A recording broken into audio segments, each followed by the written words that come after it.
നോക്കുക, നമ്മൾക്ക് ഇതുവരെ പറഞ്ഞ ഭാഗത്തു നിന്നുള്ള കുറച്ച് ക്വസ്റ്റ്യൻസ് ചെയ്ത് നോക്കാം. നമുക്ക് വളരെ പെട്ടെന്ന് ചെയ്യാവുന്ന ക്വസ്റ്റ്യൻസ് ആണ്. ഞാൻ അതിന്റെ ഒരു PDF നിങ്ങൾക്ക് അയച്ചു തരാം. അപ്പൊ നിങ്ങൾ എന്ത് ചെയ്യാം, അതിൽ നിന്ന് നോക്കിയിട്ട് പെട്ടെന്ന് ചെയ്യാൻ കഴിയുന്നതാണെങ്കിൽ നിങ്ങൾ അത് നോക്കി ചെയ്യാം. ഇത് കണ്ടിരിക്കണമെന്ന് നിർബന്ധമില്ല. അതിൽ ഏതെങ്കിലും കിട്ടാത്തതുണ്ടെങ്കിൽ എന്ത് ചെയ്താൽ മതി, ഈ വീഡിയോ കണ്ടാൽ മതി.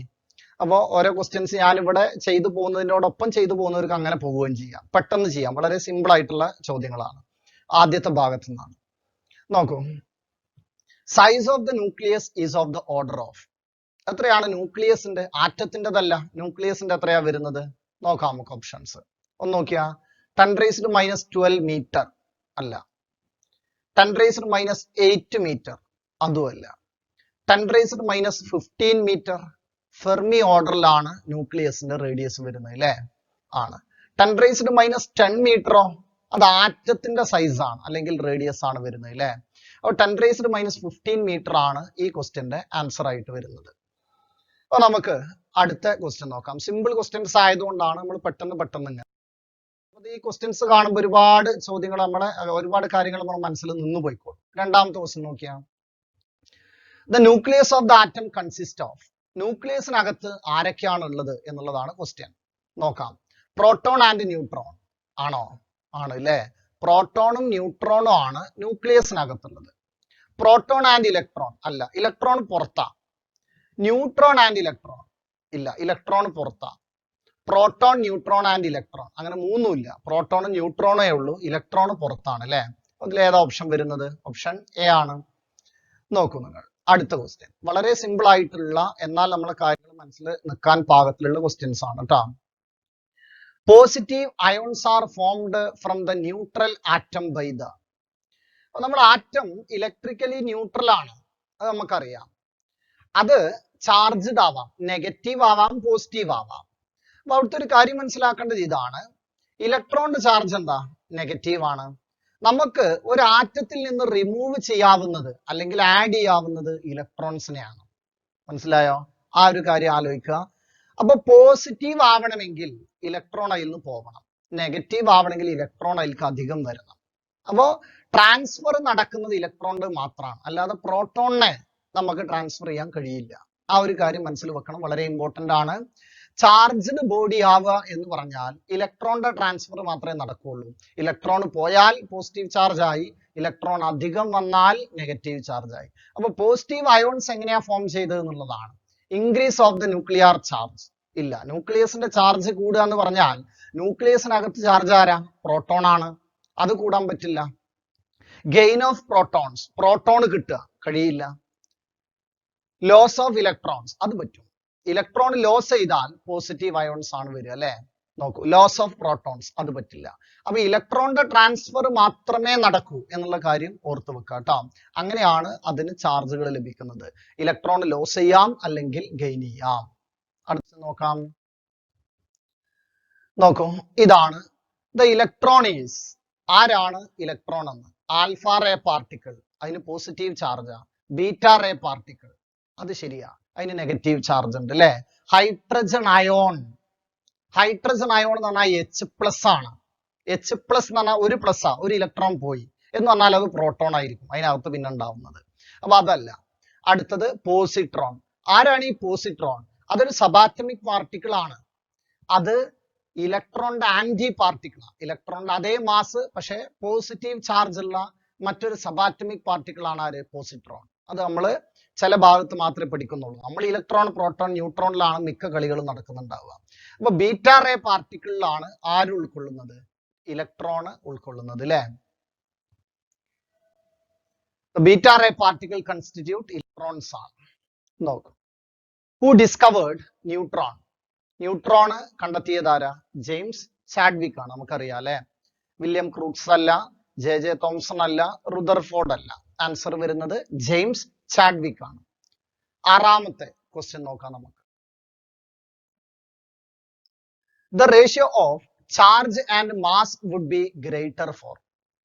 അപ്പോ ചാർജ് ടു മാസ് റേഷ്യോ ആണ് കാണുന്നത്, Q/m ആണ്. അപ്പൊ അവിടെ ചാർജ് കൂടി കഴിഞ്ഞാൽ E/m റേഷ്യോ കൂടും, മാസ് കൂടി കഴിഞ്ഞാൽ E/m റേഷ്യോ കുറയും. അപ്പൊ ആ ഒരു കാര്യം മനസ്സിലാക്കിയിട്ടാണെങ്കിൽ നോക്കൂ, പ്രോട്ടോൺ, ഒരാള് പ്രോട്ടോൺ ആണ്. അടുത്തത് ഇലക്ട്രോൺ. ഇലക്ട്രോണിന്റെ മാസ് വളരെ കുറവാണ് പ്രോട്ടോണിനെ അപേക്ഷിച്ചിട്ടും ന്യൂട്രോണിനെ അപേക്ഷിച്ചിട്ടും. അപ്പൊ ഇലക്ട്രോണിൻ്റെതായിരിക്കും കൂടുക അല്ലെ. അപ്പൊ ആർക്കാണ് ചാർജ് ടു മാസ് റേഷ്യോ കൂടുക? ഇലക്ട്രോണിനാണ്. കാരണം മാസ് കുറഞ്ഞാൽ ആ ചാർജ് ടു മാസ് റേഷ്യോ കൂടും. Q/m ആണ്, ഇൻവേഴ്സ്ലി പ്രൊപ്പോർഷണൽ ആണ്. അപ്പൊ ഇലക്ട്രോണിന്റെ മാസ് പ്രോട്ടോണിനേക്കാൾ 2000 ടൈംസ് കുറവാണ് നമ്മൾ പറഞ്ഞിട്ടുണ്ട്. കൃത്യമായിട്ട് പറയുകയാണെങ്കിൽ 1837 ടൈംസ്. ഓർത്തു വെക്കാം. അടുത്തതാരാ? ന്യൂട്രോൺ. അത് 0 ആണ്. അപ്പോ അത് ഗ്രേറ്റർ ആർക്കാന്ന് ചോദിച്ചാൽ ഇലക്ട്രോൺ ആണ്. പിന്നെ ഇപ്പൊ ഈ തന്നതിൽ ആരാ? പ്രോട്ടോൺ ആണ്. പിന്നെ ആരാ? ന്യൂട്രോൺ. ന്യൂട്രോൺ 0 ആണ്. അടുത്തതാരാന്ന് നോക്കാം. Alpha particle. ആൽഫ പാർട്ടിക്കിളിന്റെ മാസ് വളരെ കൂടുതലാണ്. എന്ന് പറഞ്ഞാൽ 2He4 എന്നാണ് നമ്മൾ അതിന് പറയാ. 4 ആണ്. 2 പ്രോട്ടോണും 2 ന്യൂട്രോണും ഉണ്ട്. അതിനെ പറ്റിയുള്ള വിശദമായ ചർച്ച നമ്മൾക്ക് വരും. അപ്പൊ 4 യൂണിറ്റ് മാസ് വരും. പ്രോട്ടോണിൽ 1 യൂണിറ്റ് മാസ് ആണ്. ആ 1 യൂണിറ്റ് മാസിന്റെ എന്താ പറയാ 2000 ടൈംസ് കുറഞ്ഞതാണ് ഇലക്ട്രോണിൽ. അപ്പൊ ഏറ്റവും മാസ് ഇതിലായിരിക്കാ കൂടുതൽ? ആൽഫ പാർട്ടിക്കിളിന്. പിന്നെ ആർക്കാ? ന്യൂട്രോൺ ആണ്. പിന്നെയോ പ്രോട്ടോൺ. പിന്നെയോ ഇലക്ട്രോൺ. അപ്പൊ ഇതിൽ ഏറ്റവും കൂടുതൽ വരുന്നത്, മാസ് കുറവ് വന്നത് ഇലക്ട്രോണിനാണ്. അതുകൊണ്ട് അതിന്റെ ചാർജ് ടു മാസ് റേഷ്യോ ആണ് കൂടുതൽ വരിക.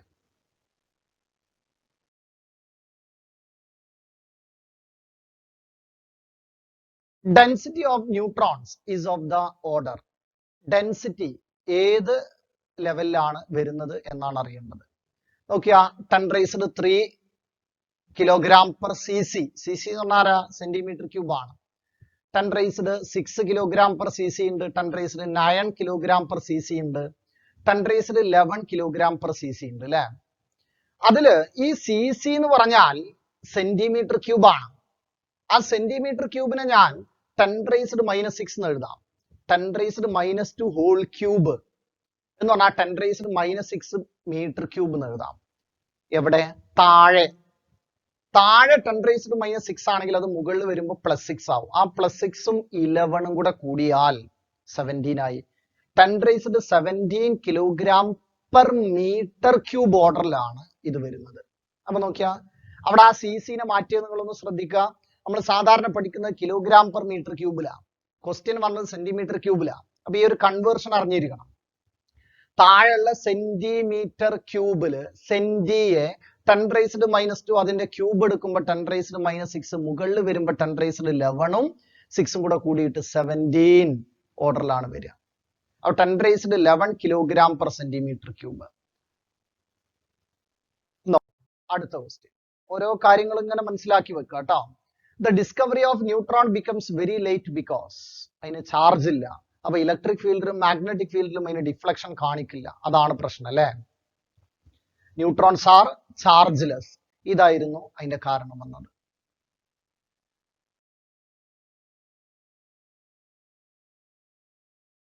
നോക്കൂ അടുത്ത question. The fundamental particles present in the nucleus of an atom are. ന്യൂക്ലിയസിനകത്തുള്ള ആളുകൾ ആരൊക്കെയാണ്? ഇലക്ട്രോൺ ഇല്ല. അതാണ് ആദ്യം മനസ്സിലാക്കേണ്ടത്. പിന്നെ ആരൊക്കെയാണ്? പ്രോട്ടോണും ന്യൂട്രോണും. വേറെ കുറെ ആളുകളുണ്ട്. പക്ഷെ നമ്മൾ പഠിക്കുന്നത് ആരെയാണ്? പ്രോട്ടോണിനെയും ന്യൂട്രോണിനെയാണ്. അതിന് ഒരു എക്സാമ്പിൾ ആയിട്ട് ഞാൻ പറഞ്ഞിരുന്ന ആരെയും സബാറ്റമിക് പാർട്ടിക്കിള്, മെസോൺ. അതൊന്നും നമ്മൾ പഠിക്കാത്ത ആളുകളാണ്. പക്ഷെ നമ്മൾ ഇങ്ങനെ കേൾക്കും. ഫിസിക്സിലൊക്കെ ഓരോ വാക്കുകളായിട്ട് കേൾക്കുന്നുണ്ട് അതൊക്കെ കേട്ടോ. അപ്പൊ നമ്മൾ ഫണ്ടമെന്റൽ ആയിട്ട് പറയുന്നത് ആൽഫ പാർട്ടിക്കിൾസ് ഇല്ല. ആൽഫ പാർട്ടിക്കിൾ എന്ന് പറഞ്ഞാൽ ഹീലിയത്തിന്റെ ന്യൂക്ലിയസ് ആണ്. 2 പ്രോട്ടോണും 2 ന്യൂട്രോണും ആൻഡ് ഇലക്ട്രോൺസ് അല്ല. ന്യൂട്രോൺസ് ആൻഡ് പ്രോട്ടോൺസ്, അതാണ് ആൻസർ വരിക അല്ലെ. ന്യൂട്രോൺസ് ആൻഡ് ഇലക്ട്രോൺസ് ഇല്ല. ഇലക്ട്രോൺസ്, ന്യൂട്രോൺസ് ആൻഡ് പ്രോട്ടോൺസ് പറ്റില്ല. ഏതാ ആൻസർ വരിക? ന്യൂട്രോൺസ് ആൻഡ് പ്രോട്ടോൺസ് ആണ് ഇതിന്റെ ആൻസർ ആയിട്ട് വരിക. അടുത്ത question Nokia. The order of density of nucleus is 10⁻17, 16 ആ ഒരു ഓർഡറിലാണ് നമ്മുടെ ഏത് വരിക? ന്യൂക്ലിയസിന്റെ 10⁸ kg/cm³ പോരാ. സെന്റിമീറ്റർ ക്യൂബിനെ മാറ്റി കഴിഞ്ഞാല് 10⁻⁻6 താഴെ, മുകളിൽ വരുമ്പോ +6 ആവും. +6ഉം 8ഉം കൂടെ 14 വരുള്ളൂ kg/m³. അതല്ല. 10⁻⁻8 kg/m³. അതല്ല. 10⁻⁻9 kg/cm³. അതല്ല. 10⁻12 kg/cm³. താഴെ വരുന്ന -6 മുകളിലെത്തിയാൽ 6 + 12 എത്രയാ? 10⁻18 kg/m³ ആണ് ആൻസർ ആയിട്ട് വരിക.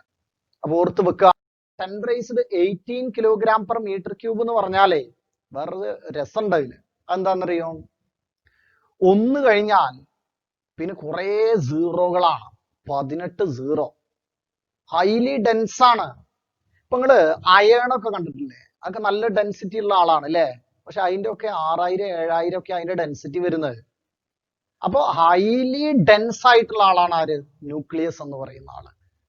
ഒരു ക്വസ്റ്റ്യൻ ആണ് കേട്ടോ. ശരിക്കും ഈ ന്യൂക്ലിയസുകൾ ചേർന്നിട്ടാണല്ലോ ഈ അയേൺ ഒക്കെ ഉണ്ടായത്. എന്നിട്ട് എന്താ അതിന്റെ ഡെൻസിറ്റി കുറയാൻ കാരണം?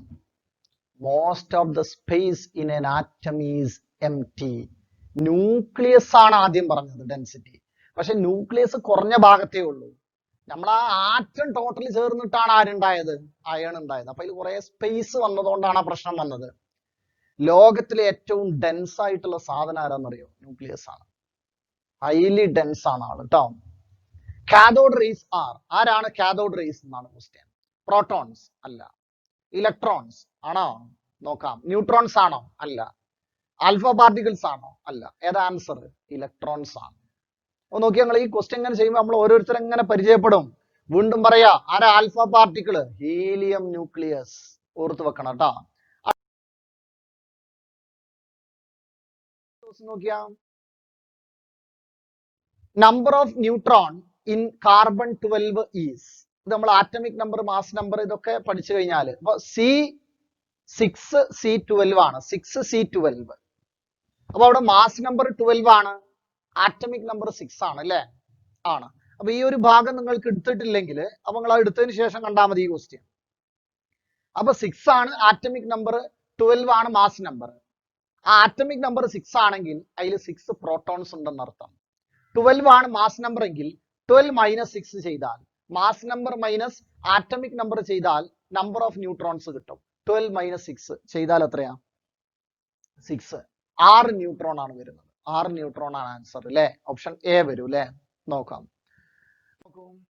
അടുത്ത question.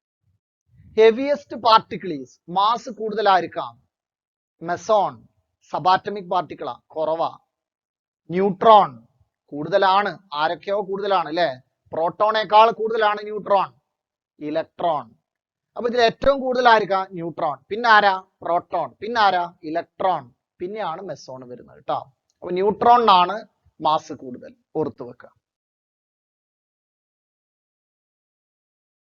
Penetration power of proton is more than electron, less than electron, more than neutron, none of these.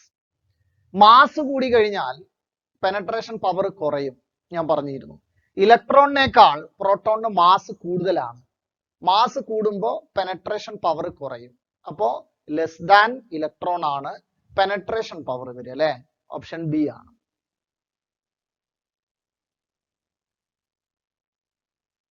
ഇതാണ് penetration power directly proportional to 1 mass അല്ലെങ്കിൽ ഇൻവേഴ്സ്ലി പ്രൊപ്പോർഷണൽ ടു മാസ് ആണ് വരുന്നത്. ഓർത്ത് വെക്കുക കേട്ടോ ഓരോ കാര്യങ്ങൾ. An elementary particle is, fundamental particles ആരാണ്? An element present in a compound അല്ല. An atom present in an element അല്ല. A subatomic particle. Subatomic particle നെയാണ് നമ്മൾ എന്ത് വിളിക്കുന്നത്? Elementary particle എന്ന് വിളിക്കുന്നത്. ഓർത്ത് വെക്കണം. Elementary particle എന്ന് പറഞ്ഞാൽ subatomic particles ആണ്. 16ാമത്തെ question. Nucleus of helium contains 2He4 ആണ്. 2 പ്രോട്ടോണും 2 ന്യൂട്രോണും. ഓക്കെ ആണോ? 2 പ്രോട്ടോണും 2 ന്യൂട്രോണും. നോക്കൂ, 2 neutrons and 2 protons. Option C ആണ് വരിക.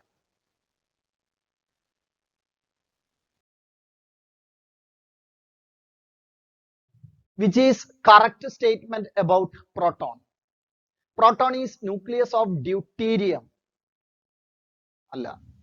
Deuterium എന്ന് പറഞ്ഞാൽ 1H2 ആണ്. 1H2 അത് നമ്മൾ പഠിക്കും കേട്ടോ. ഡ്യൂട്ടീരിയം എന്ന് പറഞ്ഞാൽ ആരാണ്? 1H2. ഇപ്പൊ ഈ പോർഷൻ നിങ്ങൾക്ക് എടുത്തിട്ടില്ലെങ്കിൽ ആ വീഡിയോ കൂടെ കണ്ടതിന് ശേഷം ഈ ക്വസ്റ്റ്യൻ ചെയ്താൽ മതി. ഡ്യൂട്ടീരിയം എന്ന് പറഞ്ഞാൽ 1H2 ആണ്. ഒരു പ്രോട്ടോണും ഒരു ന്യൂട്രോണും ഉൾക്കൊള്ളുന്നതാണ്. അപ്പോ proton is nucleus of deuterium എന്ന് പറഞ്ഞാൽ തെറ്റാ. കാരണം ആ ഡ്യൂട്ടീരിയത്തിന്റെ ന്യൂക്ലിയസിനകത്ത് പ്രോട്ടോണും ഉണ്ട് ന്യൂട്രോണും ഉണ്ട്. Proton is ionised hydrogen molecule. Hydrogen molecule എന്ന് പറഞ്ഞാൽ H2 ആണ്, അതല്ല. Proton is ionised hydrogen atom. ഒരു ഹൈഡ്രജൻ ആറ്റം എടുത്താൽ അതിൽ ഒരു പ്രോട്ടോണും ഒരു ഇലക്ട്രോണും ഉള്ളത്. ഒരു പ്രോട്ടോണും ഒരു ഇലക്ട്രോണും, അതിൽ ന്യൂട്രോൺ ഇല്ല. ഹൈഡ്രജൻ ആറ്റത്തില് ഒരു പ്രോട്ടോണും ഒരു ഇലക്ട്രോണും ആണ് ഉള്ളത്. അങ്ങനെയാണെങ്കിൽ അതിൽ ആ ഇലക്ട്രോണിനെ ഒഴിവാക്കിയാൽ അയണൈസ്ഡ് ഹൈഡ്രജൻ ആറ്റം കിട്ടും. അപ്പൊ അതിൽ ഒരു പ്രോട്ടോണേ ഉള്ളൂ. അപ്പൊ proton is ionised hydrogen atom ആണ്. ശ്രദ്ധിക്കണം കേട്ടോ, അയണൈസ്ഡ് ഹൈഡ്രജൻ ആറ്റം ആണ് പ്രോട്ടോൺ എന്ന് പറയുന്നത്. Proton is alpha particle. തെറ്റ്, അത് ഹീലിയം ന്യൂക്ലിയസ് ആണ് അല്ലേ. അപ്പൊ നോക്കി ഞങ്ങള് ഓപ്ഷൻ ബി ആണ് വരുന്നത്.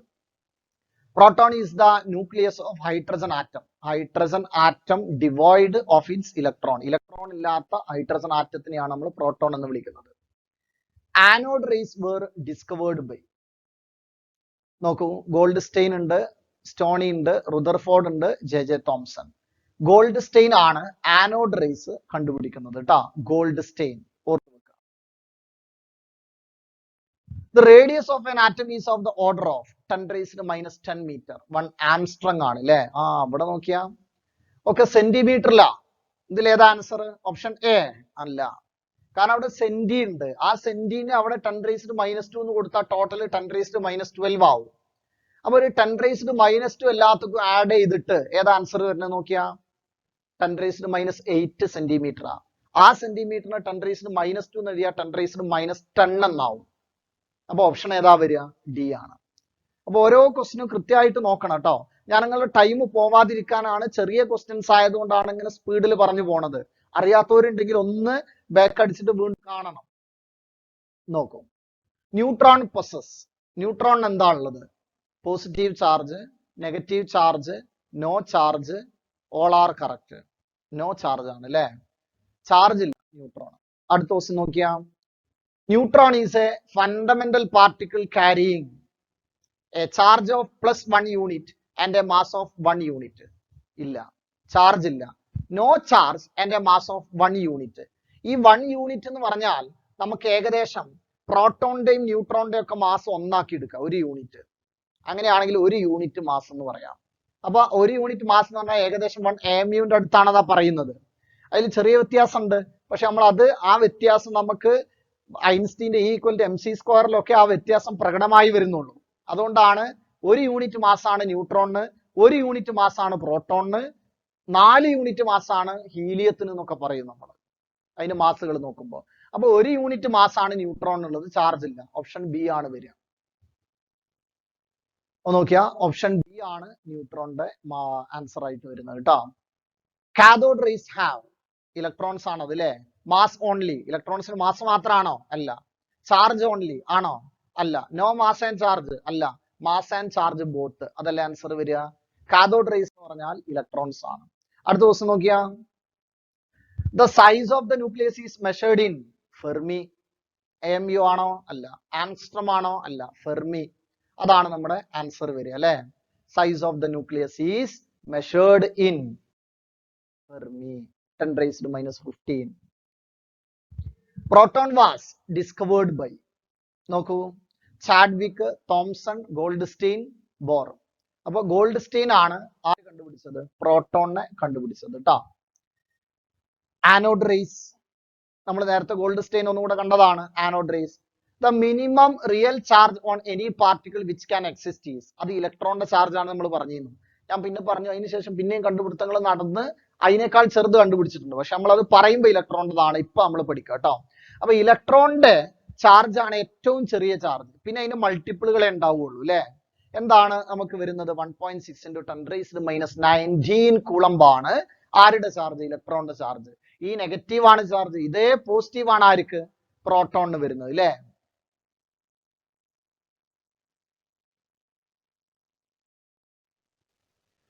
അപ്പൊ നമ്മൾക്ക് അല്ലെ ചാർജ് അറിയാം. 1.6 × 10 raised to minus 19 കൂളംബ് ആണ് ആൻസർ വരിക അല്ലെ. അപ്പൊ നോക്കിയാ ഓപ്ഷൻ ഏതാ? എ ആണ് വരിക. അതില് നെഗറ്റീവ് ചാർജ് ആണ് ഇലക്ട്രോണിന്, പോസിറ്റീവ് ചാർജ് ആണ് ആർക്ക്? പ്രോട്ടോണിന് വരുന്നത്. അടുത്ത് നോക്കിയാ, the nature of anode rays depends upon. Cathode rays independent ആ, എല്ലാവരും സെയിം ആയിരുന്നെങ്കിൽ ആനോഡ് റേസ് ആ ഡിസ്ചാർജ് ട്യൂബിലെ ഗ്യാസിനെ ഡിപ്പെൻഡ് ചെയ്യുന്നു നമ്മൾ പറഞ്ഞിരുന്നു. നോക്കിയാ, nature of electrode, nature of residual gas, nature of discharge tube, all the above. അപ്പൊ നാച്ചർ ഓഫ് റെസിജ്വൽ ഗ്യാസ്, അതിനകത്തുള്ള ഗ്യാസുകൾ അയണൈസ് ചെയ്യപ്പെടുമ്പോ, അത് ഹൈഡ്രജൻ അയണൈസ് ചെയ്യപ്പെടുമ്പോ, അതേപോലെ നൈട്രജൻ അയണൈസ് ചെയ്യപ്പെടുമ്പോ ഓരോ അയോൺസ് ആണ്, ഹൈഡ്രജൻ അയോൺസ് അല്ലെങ്കിൽ നൈട്രജൻ അയോൺസ്, ഇതാണ് കിട്ടുന്നത്. അപ്പൊ നോക്കി ഞങ്ങള് അതിൽ ആ ഗ്യാസിനെ ഡിപ്പെൻഡ് ചെയ്യുന്നുണ്ട് ആര്? നാച്ചർ ഓഫ് ആനോഡ് റേസ് എന്ന് പറയുന്നത് അല്ലെ. അടുത്ത ദിവസം ഓരോ പോയിന്റുകൾ ഓർത്തിരിക്കാൻ വേണ്ടിയിട്ടാട്ടാ. സ്പീഡ് കൂടുന്നുണ്ടെങ്കിൽ നിങ്ങൾ വീണ്ടും കാണണം. The mass of a mole of proton and electron is, ഒരു മോൾ പ്രോട്ടോണിന്റെയും ഒരു മോൾ ഇലക്ട്രോണിന്റെയും മാസ് കാണണം. ഒരു പ്രോട്ടോണിന്റെ മാസ് എത്രയാണ്? 1.67 into 10⁻24 ഗ്രാം അല്ലെങ്കിൽ -27 കിലോഗ്രാം ആണ്. ഇലക്ട്രോണിന്റെതോ 9.1 into 10⁻31 കിലോഗ്രാം അല്ലെങ്കിൽ -28 ഗ്രാം ആണ് അല്ലെ. അപ്പൊ അതിനെ നമ്മൾ ഒരു മോളിൻ്റെത് Na പാർട്ടിക്കിൾസിന്റെ മാസ് അതൊന്ന് പഠിച്ചു വെക്കണം നിങ്ങൾ കേട്ടോ. നോക്കിയാ നമുക്ക് നോക്കാം അതിന്റെ സൊല്യൂഷൻ നോക്കിക്കോട്ടോ. ഇതാണ് ഓപ്ഷൻ വരിക. 1 ഗ്രാം എന്ന് പറഞ്ഞാൽ നമ്മൾ ഒരു AMU എന്ന് പറഞ്ഞില്ലേ, ആ ഒരു 1 ഗ്രാം വരുന്നത് എത്രയാണോ അതാണ് പ്രോട്ടോണിന്റെ മാസ് വരിക, ഒരു മോൾ പ്രോട്ടോണിൻ്റെത്. കാരണം നമ്മൾക്കറിയാലോ AMUവിന്റെ വാല്യൂ എത്രയാന്നുള്ളത്, അതുമായി ബന്ധപ്പെട്ടിട്ട് 1/Na വാല്യൂ. അപ്പൊ നമുക്ക് നോക്കാം. ഈ ഒരു വാല്യൂ കൂടെ ഓർത്ത് വെക്കണം. ഏത്? ഒരു മോൾ ഇലക്ട്രോണിന്റെ വാല്യൂ 0.55 മില്ലിഗ്രാം ആ കിട്ടുക. നോക്കിക്കോട്ടോ അത് ചെയ്യുന്നത്. മാസ് ഓഫ് എ പ്രോട്ടോൺ എത്രയാ? 1.673 into 10⁻24 ഗ്രാം ആണ്. Mass of 1 mole of proton എന്ന് പറഞ്ഞാൽ എത്രയാ? 1 മോൾ ഓഫ് പ്രോട്ടോൺ ആണ്. അത് 9.1 into എന്നല്ല കേട്ടോ, ഈ 1.67 into 10⁻24 into Na കൊടുത്താൽ മതി. 6.02 into 10⁻23 അത് നമ്മൾക്ക് കിട്ടുക 10.0 into 10⁻1 അല്ലെങ്കിൽ 1.008 ഗ്രാം ആണ്, 1 ഗ്രാം ആണ്. അപ്പൊ നിങ്ങൾ ഓർത്ത് വെക്കുക, ഒരു മോൾ പ്രോട്ടോണിന്റെ മാസ് 1 ഗ്രാം ആണ്. അങ്ങനെ ഓർത്ത് വെച്ചാൽ മതി. ഒരു മോൾ പ്രോട്ടോണിന്റെ മാസ്, അപ്പൊ ഉള്ള ആ മാസ് ഇൻറ്റു Na. ഒരു മോൾ എന്ന് പറഞ്ഞാൽ Na പാർട്ടിക്കിൾസ് ആണല്ലോ. 1 ഗ്രാം ആണ് ഒരു പ്രോട്ടോണിൻ്റെത്. ഒരു ഇലക്ട്രോണിൻ്റെതോ 0.55 മില്ലിഗ്രാം ആണ്. അതൊന്ന് ഓർത്ത് വെക്കണം, ആവശ്യം വരും. മാസ് ഓഫ് ഇലക്ട്രോൺ എത്രയാ? അവിടെ താഴെ നോക്കിയാ 9.1 into 10⁻28 ഗ്രാം, ഗ്രാമിലാക്കി. കിലോഗ്രാമിലാണെങ്കിലോ -31 kilogram. Mass of 1 mole of electron എന്ന് പറഞ്ഞാൽ 9.1 into 10⁻28 into 6.02 into 10⁻23 എന്ന് പറഞ്ഞാൽ 0.55 മില്ലിഗ്രാം എന്ന് കിട്ടും. അവിടെ നോക്കിയാൽ കിട്ടിയ വാല്യൂ 54.78 എന്നാണ്. അതിന് ഞാൻ ഒരു -2 ഇങ്ങോട്ട് എടുത്താൽ 0.5478 എന്ന് എഴുതാം. 0.5478 അതിന്റെ 0.55 എന്ന് എഴുതി റൗണ്ട് ചെയ്തിട്ട് 0.55 into 10⁻³ ഗ്രാം നാപ്പ് വരിക. ആ 10⁻³ ആണ് മില്ലി എന്ന് വിളിച്ചത്. അപ്പൊ ഒരു മോൾ പ്രോട്ടോണിന്റെ മാസ് എത്രയാ? 1 ഗ്രാം. ഒരു മോൾ ഇലക്ട്രോണിന്റെ മാസ് എത്രയാ? 0.55 മില്ലിഗ്രാം. അടുത്ത ദിവസം നോക്കിയാ ratio of specific charge of a proton and an alpha particle is. പ്രോട്ടോണിന്റെ ചാർജ് ടു മാസ് റേഷ്യോ എടുക്കുക. സ്പെസിഫിക് ചാർജ് എന്ന് പറഞ്ഞാൽ അതാണ്. ആൽഫ പാർട്ടിക്കിളിന്റെ സ്പെസിഫിക് ചാർജ് എടുക്കുക, അതിന്റെ റേഷ്യോ കാണുക. അപ്പോ സ്പെസിഫിക് ചാർജ് എന്ന് പറഞ്ഞാൽ Q/m ആണ്. അപ്പോ ഞാൻ ഓരോ യൂണിറ്റ് ആക്കി പറയുകയാണെങ്കിൽ പ്രോട്ടോണിന്റെ ചാർജ് എത്രയാ? 1. അതിന്റെ മാസ് എത്രയാ? 1. ഒരു യൂണിറ്റ് ആക്കി പറയാം. പ്രോട്ടോണിന്റെ മാസ് 1 ആണെങ്കിൽ ആൽഫ പാർട്ടിക്കിളിന്റെ മാസ് 4 ആണ്. 1 ആണെങ്കിൽ മറ്റേ 4 ആണ് എന്ന് പറഞ്ഞാൽ ഒരു പ്രോട്ടോണിന്റെ മാസ് ആണ് പ്രോട്ടോണിന് വരുന്നത്. അങ്ങനത്തെ 4 പ്രോട്ടോണുകൾ എന്ന് പറഞ്ഞാൽ 2 പ്രോട്ടോണും 2 ന്യൂട്രോണും ആണ്. പക്ഷേ ആ മാസുകൾ ഏകദേശം ഈക്വൽ ആയതുകൊണ്ട് 4 പ്രോട്ടോണ് പോലെ എന്നർത്ഥം. അപ്പൊ നോക്കി ഞങ്ങള് ആൽഫ പാർട്ടിക്കിളിന്റെ മാസ് 4 വരും പ്രോട്ടോണിന്റെ 1 ആണെങ്കിൽ. പ്രോട്ടോണിന്റെ ചാർജ് 1 ആണെങ്കിൽ ആൽഫ പാർട്ടിക്കിളിന്റെ ചാർജ് 2 കാരണം 2 പ്രോട്ടോണാ വരുന്നത്. അപ്പൊ നോക്കിയാ പ്രോട്ടോണിന്റെ പറയുമ്പോൾ 1/1 അതാണ് charge to mass ratio. 1/1 1 charge by 1 mass. Alpha പാർട്ടിക്കിളിന്റെതോ 2/4 ആണ്. അത്രയാ 1/2. അപ്പൊ 1/1/2 ഈക്വൽ ടു 2 എന്നാ വരിക. അപ്പൊ 2:1 ആൻസർ വരിക. ഒന്നും കൂടെ അത് കേൾക്കുക കേട്ടോ, ഒന്നും കൂടെ കേൾക്കുക ഞാനാ പറഞ്ഞത്. അപ്പൊ നിങ്ങൾക്ക് ആ ഐഡിയ കിട്ടും. പ്രോട്ടോണിന്റെ 1/1 ആൽഫ പാർട്ടിക്കിളിന്റെ 2/4, കാരണം ചാർജ് 2 മാസ് 4 ആണ്. അപ്പൊ 1/2. ഇതിന്റെ റേഷ്യോ 1/1/1/2 ഈക്വൽ ടു 2:1 എന്ന ആൻസർ വരിക. ഓപ്ഷൻ ഏതാ? എ അല്ലേ വരിക? ആണ്. 2:1 ആണ് ആൻസർ വരുന്നത് കേട്ടോ. Ratio of masses of proton and electron is. നമ്മൾ ഈ പ്രോട്ടോണിന്റെയും ഇലക്ട്രോണിന്റെയും മാസിന്റെ റേഷ്യോ എന്ന് പറഞ്ഞാൽ 1837 ടൈംസ് ഗ്രേറ്റർ അല്ലേ? അപ്പൊ പ്രോട്ടോൺ ബൈ ഇലക്ട്രോണിന്റെ മാസാ പറഞ്ഞത്. അപ്പൊ പ്രോട്ടോണിന്റെ കൂടുതലാണ്. എത്ര? 1837. പ്രോട്ടോൺ ബൈ ഇലക്ട്രോൺ ആണ്. അപ്പൊ 1837 അല്ലെങ്കിൽ 1/1837 ഇതാ ആൻസർ വരിക. നമ്മളോട് ചോദ്യം പ്രോട്ടോൺ ബൈ ഇലക്ട്രോൺ, ആരാ വലുത്? പ്രോട്ടോൺ ആണ്. അപ്പൊ 1837 എന്നുള്ളതാണ് ആൻസർ വരിക അല്ലെ. ആ 1837 വേണമെങ്കിൽ 1.8 × 10⁻³ എന്ന് എഴുതാം. അപ്പൊ ഓപ്ഷൻ ഏതാ? ബി ആണ് വരിക. ആ കാര്യം ഒന്ന് ഓർത്ത് വെക്കുക കേട്ടോ. അടുത്ത ദിവസം നോക്കിയാ, the proton and neutron are collectively called as. ഇത് രണ്ടും കൂടി ന്യൂക്ലിയസിനകത്ത് അധിവസിക്കുന്ന ആളുകളെ ന്യൂക്ലിയോൺസ് എന്ന് വിളിക്കും. എന്താ വിളിക്കുക? ന്യൂക്ലിയോൺസ്. അപ്പൊ ന്യൂക്ലിയോൺസ് എന്ന് പറഞ്ഞാൽ പ്രോട്ടോണും ന്യൂട്രോണും. അപ്പൊ നമ്മള് ആൽഫ പാർട്ടിക്കിൾ എടുക്കുക, അതിൽ 2 പ്രോട്ടോണും 2 ന്യൂട്രോണും ഉണ്ട്. അപ്പൊ ടോട്ടൽ 4 ന്യൂക്ലിയോൺസ് ഉണ്ട് എന്ന് പറയാം. പ്രോട്ടോണും ന്യൂട്രോണും ന്യൂക്ലിയസിനകത്തുള്ള ആളുകൾ ആരൊക്കെയോ ഓരോക്കെ ടോട്ടൽ എന്ത് വിളിക്കാം? ന്യൂക്ലിയോൺസ് എന്ന് വിളിക്കാം. അപ്പൊ എന്താണ്? ഡ്യൂട്രോൺ അല്ല, പോസിട്രോൺ അല്ല, മെസോൺ അല്ല, ന്യൂക്ലിയോൺ. ന്യൂക്ലിയസിന്റെ അകത്ത് അധിവസിക്കുന്ന ആളുകളെ എ ന്യൂക്ലിയർ ഇൻഹിബിറ്റന്റ്, അതിനെയാണ് നമ്മൾ എന്ത് വിളിക്കുക? ന്യൂക്ലിയോൺസ്